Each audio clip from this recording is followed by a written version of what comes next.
नमस्कार सर्वांना, श्री स्वामी समर्थ. तुम्हा सगळ्यांचं आपल्या चॅनलमध्ये खूप खूप मनापासून स्वागत आहे. आजचा दिवस तुम्हाला खूप छान आनंदाचा जाऊ दे ही स्वामींच्याकडे प्रार्थना करते आणि आजच्या व्हिडिओला सुरुवात करूया. तर आजच्या व्हिडिओमध्ये आपण जर तुमच्या घरामध्ये स्वामींची मूर्ती किंवा फोटो असेल किंवा तुम्ही नवीन आणणार असाल तर ती मूर्ती आणताना कशी आणावी, कोणत्या धातूची असावी, किती मोठी ती मूर्ती असावी, सोबतच घरामध्ये आणल्यानंतर त्याची पूजा कशी करावी, प्राणप्रतिष्ठा कशी करावी, सोबतच म्हणजे अभिषेक कधी करावा, ती मूर्ती कुठे ठेवावी याबद्दलची अगदी सगळी आणि इतरही अजून काही सगळी डिटेल माहिती आपण आजच्या व्हिडिओमध्ये बघणार आहोत. त्यामुळे व्हिडिओ शेवटपर्यंत नक्की बघा. तर बघा, आपलं घर, कुटुंब, आपल्या घरामध्ये जसं की कर्त्या पुरुषाशिवाय आपलं घर अपूर्ण असतं. कितीही त्या घरामध्ये माणसं असली तरी मेन माणूस जर त्या घरामध्ये नसेल तर त्या घराला काही शोभा येत नसते. तसंच आपल्या देवघराचं सुद्धा आहे. तुम्ही जर सेवा करताय पण तुमच्या देवघरामध्ये जर आपले स्वामी महाराज नसतील तर खरंच ते कुठेतरी अपूर्ण आपली सेवा वाटते. भले तुमची इच्छा खूप आहे पण म्हणतो ना की आपल्या घरात येणं, महाराज येणं ही सुद्धा त्यांचीच इच्छा असते. कधी याच्या घरात आपण प्रवेश करावा किंवा स्थानापन्न व्हावं ही महाराजांचीच इच्छा असते.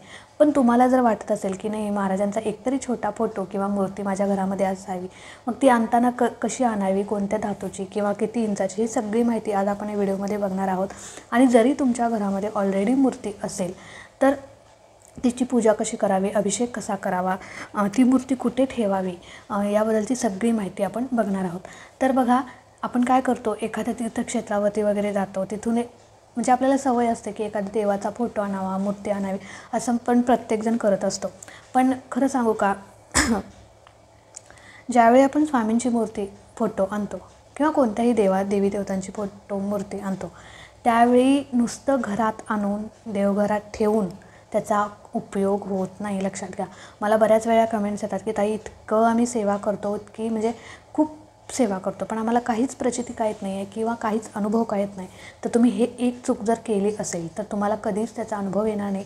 महाराजांचा वास तुमच्या घरामध्ये कधीही राहणार नाही. याचं मुख्य कारण म्हणजे बघा, तुम्ही एखाद्या तीर्थक्षेत्रावरून किंवा कुठूनही केंद्रामधून कुठूनही जर मूर्ती वगैरे आणली असेल, फोटो आणला असेल तर त्याची विधिवत प्राणप्रतिष्ठा करणं खूप गरजेचं असतं. बघा, आता गणपती बाप्पा ज्यावेळी आपण स्थापना करतो, गणपती बाप्पांची गणेशोत्सवमध्ये त्यांची विधिवत आपण प्राणप्रतिष्ठा करत असतो, तरच त्यांचं एक म्हणजे व्यवस्थित पूजा आपल्याकडून संपन्न होत असते. तशीच आपल्या घरामध्ये मूर्ती, फोटो आणला असेल तर विधिवत प्राणप्रतिष्ठा केल्यानंतरच महाराज आपल्या घरामध्ये स्थानापन्न होतात. ते सगळे विधी जे काय आहेत प्राणप्रतिष्ठेचे, तर ते सगळे आपल्याला करावे लागतात. स्तोत्रमंत्र म्हणून अभिषेक करावा लागतो, पूजा करावी लागते. आणि ह्या गोष्टी केल्याशिवाय आपले महाराज आपल्या घरामध्ये कधीही म्हणतो ना की त्यांचं अस्तित्व टिकून राहत नाही. लक्षात घ्या, टिकत नाही. त्याच्यामुळे जर तुम्ही अजूनही चूक केली असेल किंवा म्हणजे फोटो तुम्ही आणला आहे, मूर्ती आणला आहे, तरी पण नुसतं आणला आहे आणि ठेवला आहे, ही चूक जर तुम्ही केला असाल, त्याच्यावरती अभिषेक केला नसेल, म्हणजे आणला आहे त्याची अशी नेहमीप्रमाणे आपण पूजा केली, अगरबत्तीवळी, धूप लावला आहे, दीप लावला आहे, झालं, हे पूर्णपणे चुकीचं आहे. लक्षात घ्या. महाराजांचीच मूर्ती नाही, कोणतीही मूर्ती, फोटो आणा, तुम्ही विधिवत प्राणप्रतिष्ठा करणं खूप गरजेचं असतं. जर तुम्ही ही चूक केली असेल तर नक्की तुम्ही आता म्हणजे ऑलरेडी तुमच्या घरामध्ये असेल मूर्ती आणि तुम्ही प्राणप्रतिष्ठा व्यवस्थित केली नसेल तर तरी तुम्ही अजूनही व्यवस्थित प्राणप्रतिष्ठा करू शकता. असं काही नाही की ती मूर्ती बदलायची मग दुसरी आणायची, नाही. आहे त्या मूर्तीवरती तुम्ही परत अभिषेक, स्तोत्र, मंत्र म्हणून प्राणप्रतिष्ठा करू शकता. प्राणप्रतिष्ठा कशी करायची तर बघा, अगदी साध्या सोप्या पद्धतीने, जास्त काही आपण खोलात जायचं नाही, जास्त म्हणजे अगदी साधी सोपी पद्धतीने आपल्याला प्राणप्रतिष्ठा करायची आहे. बघा, एक तामण घ्यायचं, तामणात स्वामींची मूर्ती ठेवायची, त्याच्यानंतर स्वामी स्तवन म्हणायचं. म्हणजे आता प्राणप्रतिष्ठा करत असताना अभिषेक करायचा असतो, तर अभिषेक हा पाण्याचा करायचा आहे तुम्हाला. सगळ्यात पहिले स्वामी स्तवन म्हणायचं, अथर्वशीर्ष एकदा म्हणायचं, 16 वेळा पुरुष सुक्त, 16 वेळा श्री सुक्त, 1 वेळा पवनाम सुक्त, सोबतच रामरक्षा 1 ते 9व्या ओवीपर्यंत 10 वेळा म्हणायचे आणि 11व्या वेळेला म्हणजे पूर्ण रामरक्षा, अशा 11 वेळा रामरक्षा तुम्हाला म्हणायची आहे. आणि सोबतच महाराजांचा श्री स्वामी समर्थ ह्या 11 माळी किंवा 1 माळ जे तुम्हाला जमेल तसं, तर एवढे स्तोत्र मंत्र म्हणून तुम्हाला महाराजांच्या मूर्तीवरती अभिषेक करायचा आहे. अभिषेक केलेलं तीर्थ आहे ते सगळ्या लोकांनी घरातील वाटून खायचं आहे, म्हणजे प्यायचं आहे. आणि त्याच्यानंतर विधिवत महाराजांची पूजा पंचोपचार पद्धतीने पूजा करून म्हणजे धूप दीप अगरबत्ती फूल अक्षदा गंध सोबतच नैवेद्य हे सगळं दाखवून मग महाराजांना त्यांच्या स्थानी ठेवायचं आहे. तर ही झाली प्राणप्रतिष्ठा. लक्षात घ्या. आणि असं ज्यावेळी कराल तरच तुम्ही केलेल्या सेवेचा अनुभव येईल, प्रचिती येईल. नाहीतर उगाच मूर्ती त्याने आणला आहे म्हणून मी पण आणणार रोज नेहमीप्रमाणे देवपूजा, तर हे पूर्णपणे चुकीचं आहे. लक्षात घ्या. तर अशा प्रकारे तुम्ही आधी केलं नसेल तर आत्ता करा, केलं असेल तर अतिशय उत्तम. तर त्याच्यानंतर आता हे मूर्ती किंवा फोटोच्या प्राणप्रतिष्ठेबाबत झालं. आता जर समजा एखाद्या वेळेस आपल्या घरामध्ये फोटो असतो, मूर्ती नसते, तर ताई आम्ही त्याच्यावरती अभिषेक कसा करावा? म्हणजे आपण मूर्तीवरती अभिषेक करतो पण फोटोवरती आपल्याला अभिषेक करता येत नाही ना, तर मग कसं करायचं? तर बघा, तुम्हाला नेहमीप्रमाणे तामनामध्ये किंवा म्हणजे ताटामध्ये हा महाराजांचा फोटो ठेवायचा आहे आणि फक्त ज्या काही सेवा आपण मूर्तीवरती अभिषेक करून म्हणत असतो त्या फक्त आपण म्हणजे मूर्ती फोटो पुसून घ्यायचा आणि त्याच्यानंतर फक्त जे काही स्तोत्रमंत्र आहेत ते फक्त म्हणायचे, काही हरकत नाही. तर फक्त म्हणलं तरी चालेल, तुम्ही अभिषेक फोटोवरती करायचाच नसतो, तर फक्त ते स्तोत्रमंत्र म्हणून सेवा केल्या तरी चालते. कधी ज्यावेळी आपण अभिषेक वगैरे गुरुवारच्या वेळी करतो ना महाराजांच्या मूर्तीवरती, तसं फक्त सेवा तुम्ही तुमच्या घरामध्ये केल्या तरी चालतील. आता महाराजांच्या मूर्तीवरती अभिषेक कसा करायचा? सगळ्यात पहिले महाराजांची मूर्ती आणताना कोणत्या धातूची असावी? ती पंचधातूची असावी. लक्षात घ्या. आणि ती आपल्या स्वामींच्या केंद्रामध्ये इतकी म्हणजे प्युअर मिळते की म्हणजे खूप म्हणजे अगदी आता ही तुम्ही मूर्ती बघू शकताय महाराजांची. मी ही दिंडोरीवरून आणलेली आणि अगदी म्हणजे प्युअर पंचधातूची ही मूर्ती आहे. आणि तुम्ही घेणार असाल ना तर खरंच सांगते केंद्रातूनच तुम्ही घ्या. आणि अगदी म्हणजे सगळे घटक यामध्ये असतात. पंचधातूची ही मूर्ती असते आणि कधी रंग जाणे किंवा अशी म्हणजे म्हणतो ना की स्क्रॅच होणे ह्या अशा कोणत्याही, मी आता ही आणून 4-5 वर्ष तरी ही मूर्ती आणून मी झाले असतील. 2021मध्ये ही मूर्ती मी आणलेली आहे. आणि त्याच्या आधी ज्यावेळी मी सेवा करायचे ना त्यावेळी माझ्याकडे हा फोटो होता, तर हा मी अक्कलकोटवरून आणला होता. तर म्हणजे ही मूर्ती तुम्ही पंचधातूची घ्या, केंद्रातूनच घ्या, पितळेचीच घ्या. आणि सोबतच मूर्ती कुठली म्हणजे केवढी मोठी असावी? लक्षात घ्या. ज्यावेळी आपण आपल्या देवघरामध्ये मूर्त्या ठेवतो देवी देवतांच्या, त्यावेळी त्या मूर्त्या 3 इंचापेक्षा मोठ्या अजिबात असू नयेत. लक्षात घ्या. 3 इंचापेक्षा. आता जर तुम्ही नवीन घेणार असाल तर घेताना एक विचार डोक्यात ठेवायचा की 3 इंचापेक्षा अजिबात मूर्ती असू नये. जर तुम्ही एवढ्या मोठ्या जर तुम्ही मूर्त्या घेणार असाल तर तुम्ही सेपरेट जिथे असं म्हणजे म्हणतो ना की आपण वरती असं एक स्लाईड करून वगैरे तिथे तुम्ही मूर्ती स्वामींची ठेवून तिथे त्यांची पूजा वगैरे करून अशी वरती वगैरे ठेवू शकता. पण ज्यावेळी आपण देवघरामध्ये मूर्ती स्थानापन्न करतो त्यावेळी 3 इंचापेक्षा अजिबात मूर्ती मोठी नसावी. आता ताई आमच्या देवघरामध्ये ऑलरेडी मूर्ती आहे, मग ती थोडीशी मोठी आहे, मग काय करायचं? असू दे, आता तुम्ही घेतली तर ठीक आहे. पण समजा पुढे कधीतरी तुम्हाला ती मूर्ती जर खंडित झाली किंवा काही झालं आणि घेण्याचा योग आला तर तुम्ही 3 इंचापेक्षा कमी असलेली किंवा 3 इंच जास्तीत जास्त एवढी मूर्ती घ्या. आता ही माझी जी काही मूर्ती आहे ती तेवढीच आहे, अगदी 3 इंचापेक्षा पण ती कमीच आहे. तर कसं होतं की ना की आपल्याला सेवा वगैरे करायला किंवा हाताळायला किंवा अभिषेक वगैरे करायला अगदी सोपं पडतं. मूर्त्या मोठ्या असल्या की त्या म्हणजे त्याची जपणूकसुद्धा म्हणजे काय म्हणतो ना की कधी असं आपल्या हातून काही काय म्हणतो ना की वाईट कृत्य असं म्हणजे म्हणतो ना की काय आता मला शब्द आठवे ना, जागा पण अपुरी म्हणजे व्यवस्थित बसते. आणि सोबत महाराजांची स्थान कुठे असावं? आता आपण आपल्या तुमच्या घरामध्ये फोटो जरी असला, मूर्ती जरी असली, आता तुम्ही माझ्या नेहमी व्हिडिओमध्ये बघता की ज्यावेळी मी बोलत असते त्यावेळी तुम्हाला महाराजांचंसुद्धा इथे दर्शन होतं. आज तुम्हाला होत नाही कारण महाराज आपले इथे आहेत. तर इथे म्हणजे बरोबर वरच्या पायरीवर महाराजांची मूर्ती असावी. आता मी तुम्हाला ठेवून दाखवते.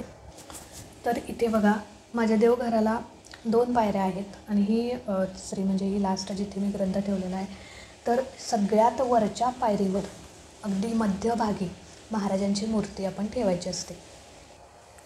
तर इथे महाराजांची मूर्ती आहे आणि बघा आता इथे माझ्या देवघराला 3 पायऱ्या आहेत.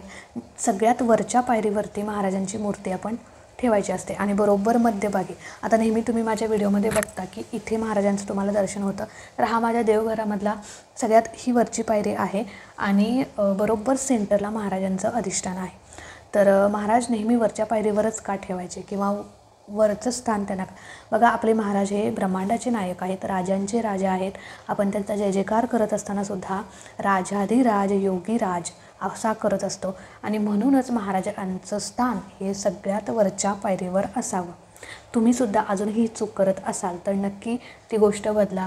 सोबतच आता देवघरामध्ये कुठे कोणत्या मूर्त्या असाव्या त्याचा मी नक्की डिटेल व्हिडिओ करेन की कोणत्या साईडला कोणती मूर्ती असावी, बाळकृष्णाची मूर्ती कुठे असावी, महादेवांची पिंड कुठे असावी, ही सगळी कुलदेवीची मूर्ती कुठे असावी याचा डिटेल व्हिडिओ मी नक्की करेन. पण आत्ता महाराजांची मूर्ती सेंटरला वरच्या पायरीवर, आता तुमच्या देवघराला 3 पायऱ्या असो, 4 पायऱ्या असो, 2 असो, पण सगळ्यात वरची पायरी जिथे आहे तिथे तुम्ही महाराजांची मूर्ती अगदी सेंटरला ठेवायची.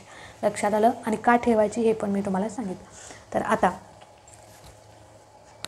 तर असं म्हटलं जातं की म्हणजे आता हे झालं, तर आता महाराजांची मूर्ती पण आहे तुमच्या घरामध्ये, फोटो पण आहे. आता माझ्यासारखं जसं की फोटो पण आहे, मूर्ती पण आहे, पण लक्षात घ्या, फोटो आणि मूर्ती जर असेल तर चालतं, पण एकाच देवाच्या जर 2 मूर्त्या असतील किंवा 2 फोटो असतील तर ते पूर्णपणे चुकीचं आहे. जर फोटो आणि मूर्ती असेल तर ठीक आहे, पण 2-2 फोटो किंवा 2-2 मूर्त्या जर असतील तर हे पूर्णपणे चुकीचं आहे. कारण त्या दोन्हीही मूर्त्या ज्यावेळी आपण सेवा उपासना करत असतो त्यावेळी त्या दोन्हीही मूर्तींपैकी एकाही म्हणजे मूर्तीपासून आपल्याला कोणतंही फल प्राप्त होत नाही. त्याच्यामुळे असं म्हटलं जातं, त्याच्यामुळे फोटो असेल तर ठीक आहे, पण 2-2 मूर्त्या किंवा 2-2 फोटो असू नये. त्यातले एक जो आहे तो तुम्ही विसर्जित करायचा आहे आणि एकच फोटो तुम्हाला ठेवायचा आहे किंवा एकच मूर्ती ठेवायची आहे. आणि जर माझ्यासारखं जर एक फोटो किंवा एक मूर्ती असेल तर चालू शकतं, काही हरकत नाही. आता त्याच्यानंतर बघा, महाराजांच्या म्हणजे आपलं म्हणतो आता आपण म्हणजे प्रत्येकाला रोज अभिषेक करणं जमत नाही, तर अभिषेक कधी करावा किंवा पूजा रोज कशी करावी, सेवा काय करावी. आता सेवा काय करावी आपल्या सगळ्यांना माहिती आहे, पण मी तरी पण सांगते. पण बघा, आता महाराजांची विधिवत पूजा, बऱ्याच वेळा कमेंट्स येतात मला की ताई मी रोज न चुकता महाराजांना लाल हे दिसते ना तुम्हाला, लाल जास्वंद फूल घालते.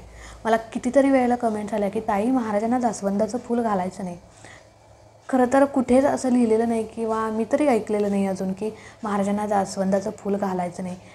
का घालायचं नाही म्हणजे मला काय मी बऱ्याच मला कमेंट्स आल्या, पण हे कुठेतरी मला पटत नाही. कारण आपले महाराज असं कधीच त्यांनी कुठल्या फुलाबाबत किंवा कुठल्या प्राण्याबाबत असं कधीच त्यांनी द्वेष केला नाही किंवा भेदभाव केला नाही. आणि महाराजांना सगळी फुलं, सगळी मुलं, सगळी प्राणी पक्षी सगळं सारखंच आहे. मान्य आहे, महाराजांना सोनचाफ्याचं फूल अतिशय प्रिय आहे, अतिशय आवडतं. पिवळं फूल महाराजांना आवडतं, पण आपल्याकडे प्रत्येक वेळी अवेलेबल असतं असंच नाही. त्याच्यामुळे माझ्याकडे जी फुलं आहेत तीच मी महाराजांना अर्पण करते. जास्वंदाचं फूल मी रोज महाराजांना अर्पण करते. काहीही मला झालं नाही किंवा माझ्याबाबत कोणतीच वाईट गोष्ट घडली नाही किंवा कोणताच संकेत मला काही महाराजांनी दिला नाही. त्याच्यामुळे असं कोणतीही चुकीची भावना मनात ठेवू नका. आणि जसं की गणपती बाप्पांना जास्वंद फूल आवडतं तसं महाराजांना सोनचाफा आवडतं. पण सोनचाफा आपण गणपती बाप्पांना पण घालतोच ना, हार आपण घालतोच ना, त्याच्याचप्रमाणे हे सुद्धा एक फूलच आहे. तर हे एक मला क्लिअर करायचं होतं. आणि सोबतच महाराजांच्या मूर्तीवर जर तुम्हाला रोज अभिषेक करायला जमत नसेल, मलाही जमत नाही, मी क्लिअरली सांगते, तर मी दर गुरुवारी अभिषेक करते. तर तुम्ही दर गुरुवारी न चुकता अभिषेक करा. जर तुमच्या घरामध्ये मूर्ती असेल तर, फोटो असेल तर स्वच्छ पुसून घ्या, काही हरकत नाही, पूजा करा. पण मूर्ती असेल तर आवर्जून आपण बघा, एखादी मूर्ती फोटो आपण आणला आणि तशीच त्याची पूजा न करता जर ठेवलं तर ते, आता तुम्ही रोज आंघोळ करता राहू शकता का? नाही. पण ठीक आहे, रोज आपण नाही त्यांना अभिषेक घालू शकत, आपल्याकडून नाही जमत. रोज आपण फक्त पुसून स्वच्छ करून पूजा केली तर चालेल. पण आठवड्यातून एकदा तरी म्हणजे गुरुवारी तरी तुम्ही महाराजांच्या मूर्तीवरती अभिषेक करा. तुम्हाला पंचामृत नसेल मिळत तर तुम्ही नका पंचामृताचा करू. जर मिळालं तर अतिशय उत्तम. पण शुद्ध पाण्याचा जरी अभिषेक केला, आता तासभर अभिषेकाला लागतो का? नाही. बघा, मी काय करते, पंचामृत तयार करते. पंचामृत म्हणजे काय? दूध, साखर, दही, तूप आणि मध, ह्या 5 गोष्टींनी पंचामृत बनतं. तर पहिल्यांदा काय करते, 11 वेळा पाण्याचा अभिषेक करते श्री स्वामी समर्थ म्हणत. त्याच्यानंतर 11 वेळा पंचामृताने अभिषेक करते श्री स्वामी समर्थ म्हणत. आणि त्याच्यानंतर परत एकदा 11 वेळा पाण्याचा अभिषेक करते. झालं मी एवढंच म्हणजे एवढ्याच अभिषेक दर गुरुवारी करते. तर एवढंच आपल्याला करायचं आहे. जास्त काही म्हणजे स्तोत्रमंत्र जे आहेत ते आपण विशेष दिवशी म्हणजे प्रकट दिना दिवशी, पुण्यतिथी दिवशी किंवा दत्त जयंती असे काही विशेष दिवस असतात किंवा गुरुपुष्यामृत योग असेल तर त्या दिवशी मी सगळे स्तोत्र मंत्र जे काही आहेत पौर्णामसुक्त अथर्वशीर्ष या सगळ्या सेवा करून अभिषेक करत असते.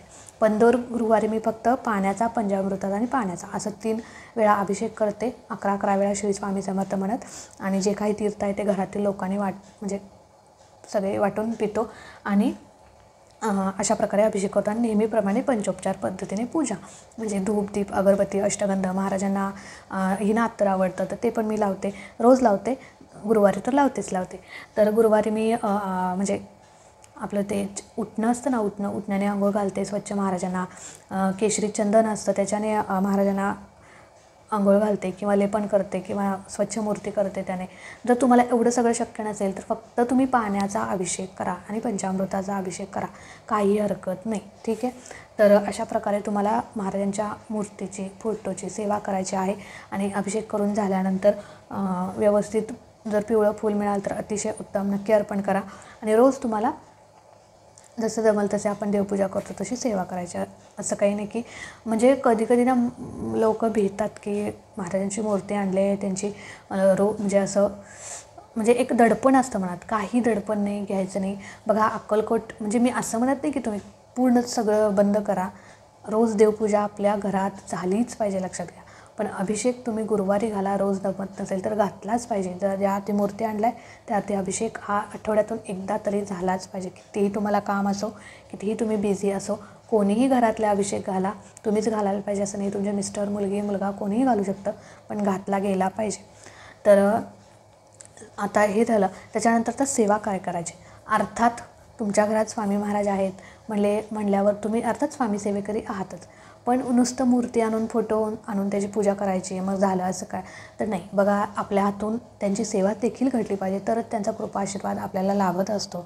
तर आता सेवा काय करायची तर तुम्हाला रोज स्वामीचरित्र सारामृताचे क्रमशः 3 अध्याय, तारक मंत्र आणि 11 माळी श्री स्वामी समर्थ मंत्राचे जप. कमीत कमी एवढी तरी नित्यसेवा तुमच्या हातून घडली पाहिजे. नित्यसेवेमध्ये बऱ्याच गोष्टी येतात. गुरुमाऊलींनी आपल्याला बरेच सेवा दिलेल्या आहे. बरेच म्हणण्यापेक्षा एक 6-7 सेवा आहेत त्या आपण रोज प्रत्येक स्वामी भक्ताने केली पाहिजे. आणि त्या सगळ्या सेवा ज्यावेळी आपण करू, खरंच सांगते 99% प्रश्न त्याने सुटतात. त्याचा डिटेल व्हिडिओ मी नक्की करेल. पण काही लोकांना काहीच जमत नाही. त्यापेक्षा 3 अध्याय, तारक मंत्र आणि 11 माळी एवढी जरी तुमच्याकडून सेवा घडली तर तुम्ही खूप भाग्यवान, लक्षात घ्या. कारण या सेवेला खूप महत्त्व आहे, खूप म्हणजे अनन्यसाधारण महत्त्व आहे.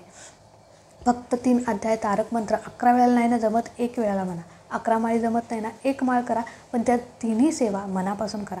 रोज 3 अध्याय वाचायला तासभर बसायला लागत नाही. अगदी 10 मिनिटाची ही सेवा आहे. बघा 10 मिनिटात म्हणजे 5 मिनिटात आपले अध्याय वाचून होतात आणि पुढल्या 5 मिनिटात तारक मंत्र आणि नामस्मरण होतं आणि मुजरा, ह्या सगळ्या गोष्टी अगदी 10 ते 15 मिनटं जास्तीत जास्त लागतात. मग 15 मिनटं तुम्ही 24 तासातले काढू शकत नाही स्वतःसाठी. खरं तर ही सेवा करणं म्हणजे आपला भूतकाळ, भविष्यकाळ आणि वर्तमान काळ चांगला करणं, लक्षात घ्या. आता त्याचा डिटेल व्हिडिओ मी नक्कीच करेन. पण आजच्या व्हिडिओमध्ये ही सगळी माहिती सांगावीशी वाटली. बऱ्याच वेळेला म्हणजे काही ताई म्हटलं की ताई तुम्ही लाईव्ह या, आम्हाला तुम्हाला बरेच प्रश्न विचारायचे आहेत. खरं तर काय होतं ना की काही कमेंट्सला उत्तर देता येत नाही मला, म्हणजे वेळ नसतो. मी तुमच्या कमेंट्सला उत्तर कधी देते, सगळं काम आवरल्यानं, म्हणजे वेळच मिळत नाही मला. लहान मुलं, घरातली कामं, तरी पण मी सगळ्या कमेंट्सला उत्तर द्यायचा प्रयत्न करत असते. का तर एखादा माणूस त्याला अडचण आहे म्हणून आपल्याला विचारतो आणि आपण त्याला उत्तर न देणं हे कुठेतरी मला चुकीचं वाटतं. त्याच्यामुळे मी नक्की वेळात वेळ काढून देण्याचा प्रयत्न करते. मी नक्की लाईव्ह पण एखाद दिवशी येईन. ज्यावेळी येईन त्यावेळी आधी तुम्हाला नक्कीच मी सांगेन. तुमचे जे काही कमेंट्स असतील, प्रश्न असतील ते नक्की विचारा. आपण नक्की गप्पा मारू, बोलू. तर चला आजचा व्हिडिओ इथेच एंड करते. या व्हिडिओमधील तुम्हाला आणखी काही शंका असतील तर नक्कीच कमेंटमध्ये विचारा. आणि व्हिडिओ आवडला असेल तर नक्कीच लाईक करा, जास्तीत जास्त लोकांपर्यंत शेअर करा. चॅनलवरती नवीन असाल आपल्या तर चॅनलला सबस्क्राईब नक्की करा. भेटूया अशाच एका नवीन व्हिडिओसोबत, नवीन सेवेसोबत. तोपर्यंत खुश राहा, आनंदी राहा. सगळ्यात महत्त्वाचं स्वामींची सेवा करत राहा. श्री स्वामी समर्थ.